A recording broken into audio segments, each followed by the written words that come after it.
नमस्कार, स्वागत है आपका आज के ताजा और बड़ी समाचारों में। तो आइए जानते हैं खबरों को एक एक करके। अगर इससे पहले कि आप हमारे चैनल पर नए हैं तो चैनल को सब्सक्राइब करके ऑल नोटिफिकेशन बिल को जल्दी से दबा दें ताकि आने वाले सभी लेटेस्ट न्यूज की जानकारी मिलती रहे।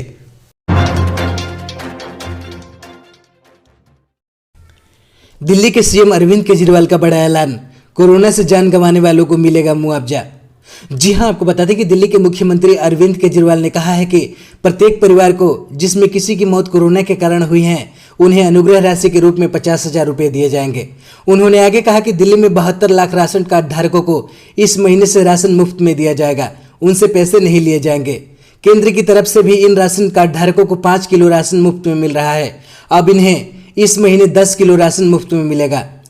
इसके बाद उन्होंने कहा कि ऐसे बच्चे जिनके माता पिता में से किसी की मौत कोरोना के कारण हुई है और बच्चे अनाथ हो गए हैं, ऐसे हर बच्चे को 2500 रुपये हर महीने 25 साल की उम्र तक दिए जाएंगे। इसके साथ ही उन्हें मुफ्त में शिक्षा भी दी जाएगी।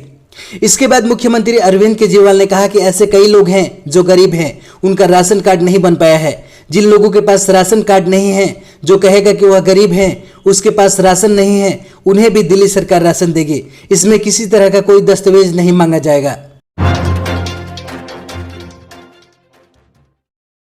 साइक्लोन तौकते को लेकर दिल्ली समेत कई राज्यों में भारी बारिश की आशंका, 3 दिनों का अलर्ट जारी।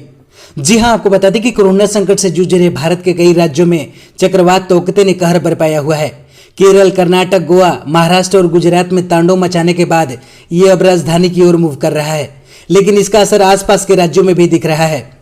मौसम विभाग ने अपने ताजा अपडेट में कहा है कि साइक्लोन की वजह से दिल्ली, यूपी, एमपी, राजस्थान, हरियाणा, पंजाब और छत्तीसगढ़ में हल्की से भारी बारिश होने का अनुमान है। विभाग ने यूपी के 19 जिलों में, राजस्थान के 11 और गुजरात के 8 जिलों में भारी बारिश का अलर्ट जारी किया है। तो वहीं आज शाम से लेकर अगले 24 घंटे के दौरान दिल्ली एनसीआर में भी भारी बारिश की आशंका है। आईएमडी ने कहा है कि 19 मई से लेकर अगले 3 दिनों तक दिल्ली में भारी बारिश के आसार हैं। मौसम विभाग ने यहां पर अलर्ट जारी किया हुआ है।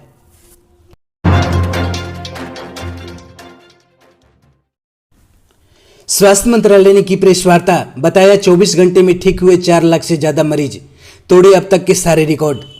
जी हां, आपको बता दें कि अग्रवाल ने कहा कि 3 मई को देश में कोरोना से ठीक होने की दर 81.7% थी, तो वहीं अब बढ़कर 85.6% हो गई हैं। पिछले 24 घंटे में 4,22,436 मरीज ठीक हुए हैं, जो कि एक दिन में अब तक का सबसे ऊंचा आंकड़ा है। संयुक्त सचिव ने कहा कि कोरोना संक्रमण के ठीक होने को लेकर एक सकारात्मक रुख देखा जा सकता है। उन्होंने कहा कि आज देश में केस पॉजिटिविटी दर 14.10% है। संयुक्त सचिव ने बताया कि देश में 199 जिले ऐसे हैं जहां पिछले 3 सप्ताह से नए मामलों और पॉजिटिविटी में लगातार कमी दर्ज की गई है। मंत्रालय ने कहा कि अभी तक देश की कुल आबादी का 1.8% हिस्सा कोरोना वायरस महामारी से प्रभावित हो चुका है। हम संक्रमण के प्रसार को 2% आबादी के अंदर अंदर तक रोकने में सफल हुए हैं। अग्रवाल ने कहा कि पिछले 24 घंटों के दौरान देश में कोरोना के 2,63,000 से ज्यादा मामले दर्ज किए गए हैं। 7 मई को देश में एक दिन में सबसे ज्यादा मामले 4,14,000 दर्ज किए गए थे। उसके मुकाबले आज की तारीख में कोरोना के मामलों में 27% की कमी आई। मध्य प्रदेश सरकार का बड़ा फैसला, मध्य प्रदेश में कोरोना से मृत सरकारी कर्मी के स्वजन को 5 लाख रुपए और अनुकंपा नियुक्ति। जी हां, आपको बता दें कि मध्य प्रदेश के गृह मंत्री नरोत्तम मिश्रा ने मंगलवार को कहा कि राज्य सरकार ने कोविड-19 से मरने वाले सरकारी कर्मचारियों के परिवारों को राहत देने के लिए मुख्यमंत्री कोविड-19 विशेष अनुग्रह योजना शुरू की है। इसके तहत राज्य में कार्यरत शासकीय सेवकों को कोविड-19 से आकस्मिक मृत्यु होने पर उनके परिवार को तत्कालिक आर्थिक सहायता के रूप में 5 लाख रुपए अनुग्रह राशि दी जाएगी। नरोत्तम मिश्रा ने भोपाल में संवाददाताओं को बताया कि इसी तरह मुख्यमंत्री कोविड-19 अनुकंपा नियुक्ति योजना भी शुरू की गई है। इसमें दिवंगत कर्मचारी के परिवार के एक पात्र सदस्य को उसी प्रकार के नियोजन में अनुकंपा नियुक्ति दी जाएगी। अरविंद केजरीवाल का केंद्र सरकार से अपील, सिंगापुर में कोरोना वायरस का नया स्ट्रेन बच्चों के लिए बेहद खतरनाक, हवाई सेवाएं तत्काल करे रद्द। जी हां, आपको बता दें कि दिल्ली के मुख्यमंत्री अरविंद केजरीवाल ने एक ट्वीट करके केंद्र सरकार से अपील की है कि सिंगापुर के साथ हवाई सेवाएं तत्काल प्रभाव से रद्द की जाए। इसके साथ ही उन्होंने बच्चों को प्राथमिकता के आधार पर टीकाकरण करने की गुजारिश की है। दरअसल इसके पीछे जो उन्होंने वजह बताई है वह सिंगापुर में फैला कोरोना वायरस का नया रूप है। उनका कहना है कि यह रूप बच्चों के लिए बेहद खतरनाक है और यह भारत में तीसरी लहर के रूप में आ सकता है। केजरीवाल सरकार ने ट्वीट किया कि सिंगापुर में आया कोरोना का नया रूप बच्चों के लिए बेहद खतरनाक बताया जा रहा है। भारत में यह तीसरी लहर के रूप में आ सकता है। सोने के साथ साथ चांदी के भी दामों में हुई काफी बढ़ोतरी। जी हां, आपको बता दें कि अंतर्राष्ट्रीय बाजार में आई तेजी के कारण राष्ट्रीय राजधानी में सोने और चांदी की कीमत में फिर से उछाल आया। राष्ट्रीय राजधानी में पीली धातु 333 रुपए बढ़कर 47,833 रुपए प्रति 10 ग्राम पर पहुंच गई। HDFC सिक्योरिटी के अनुसार पिछले कारोबारी सत्र में सोना 47,500 रुपए प्रति 10 ग्राम पर बंद हुई थी। अगर चांदी की बात करें तो यह 2,021 रुपए बढ़कर 73,122 रुपए प्रति किलोग्राम पर पहुंच गई। पिछले कारोबारी दिवस में चांदी 71,101 रुपए पर बंद हुई थी। अंतर्राष्ट्रीय बाजार में सोना $1869 प्रति औंस पर पहुंच गया, जबकि चांदी की कीमत $28.48 प्रति औंस पर रही। नारदा स्कैम को लेकर पार्टी के 4 नेताओं की जमानत पर रोक लगाने के आदेश के खिलाफ कलकत्ता हाईकोर्ट जाएगी टीएमसी। जी हां, आपको बता दें कि नारदा स्कैम मामले में टीएमसी के 4 नेताओं की जमानत पर कलकत्ता हाईकोर्ट द्वारा लगाई गई रोक के बाद पार्टी ने इस आदेश को चुनौती देने के लिए कलकत्ता हाईकोर्ट जाने का फैसला किया है। इसी बीच सीबीआई ने सुप्रीम कोर्ट का रुख किया है और मामले की जांच को पश्चिम बंगाल से बाहर ले आने के लिए याचिका दायर की है। सीबीआई ने याचिका में आरोप लगाया कि पश्चिम बंगाल इस जांच को रोकने की कोशिश कर रही है। आपको बता दें कि साल 2016 में पश्चिम बंगाल चुनाव से पहले सार्वजनिक किए गए नारदा स्टिंग टेप को 2014 में शूट किए जाने का दावा किया गया था। टेप में टीएमसी के कई नेताओं को कथित तौर पर एक काल्पनिक कंपनियों के प्रतिनिधियों से पैसे लेते हुए देखा गया था।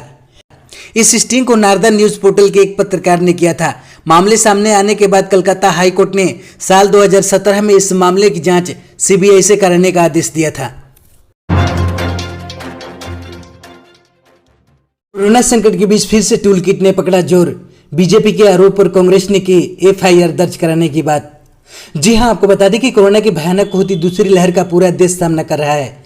इस बीच सत्तारूढ़ बीजेपी और विपक्ष कांग्रेस में जुबानी जंग तेज हो रही है। बीजेपी के प्रवक्ता संबित पात्रा ने कांग्रेस पर एक टूल किट के जरिए कोरोना संकट के समय प्रधानमंत्री नरेंद्र मोदी को बदनाम करने की साजिश का बड़ा आरोप लगाया है, जिसके बाद कांग्रेस ने आरोप को सिरे से खारिज करते हुए संबित पात्रा और जेपी नड्डा के खिलाफ एफआईआर दर्ज कराने की बात कही है। बीजेपी की ओर से पीएम मोदी की छवि खराब करने के लिए एक टूल किट के आरोपों पर कांग्रेस ने पलटवार किया है। कांग्रेस के राष्ट्रीय प्रवक्ता राजीव गौड़ा ने इस मामले को लेकर बताया है कि फर्जी टूल किट मामले में बीजेपी अध्यक्ष जेपी नड्डा और बीजेपी प्रवक्ता संबित पात्रा के खिलाफ एफआईआर दर्ज कराएंगे। कुछ महीनों की शांति के बाद फिर से लद्दाख में हलचल। एलएसी के बाद अभ्यास करने पहुंची चीनी सेना। जी हां, आपको बता दें कि पूर्वी लद्दाख की वास्तविक नियंत्रण रेखा यानी एलएसी पर पिछले साल का अप्रैल वही महीने था जब चीन ने चालबाजी दिखानी शुरू की थी। हालांकि कई दौर की बैठकों के बाद चीन की पीपल लिबरेशन आर्मी यानी पीएलए ने समझौते के तहत कई इलाकों से डिसएंगेजमेंट जरूर किया, लेकिन एक बार फिर से सीमा के पास हरकत शुरू हो गई है। दरअसल चीनी सेना ने पूर्वी लद्दाख के डेप्थ इलाकों में अपनी ओर सैन्य अभ्यास कर रही है। इस अभ्यास को देखते हुए भारतीय सेना भी पूरी तरह से अलर्ट हो गई है और किसी भी हरकत का जवाब देने के लिए तैयार हो गई है। हमारे चैनल पर बने रहने के लिए बहुत बहुत धन्यवाद। दी गई जानकारी से अगर आप संतुष्ट है अथवा नहीं, अपनी राय कमेंट बॉक्स में जरूर दें। जय हिंद।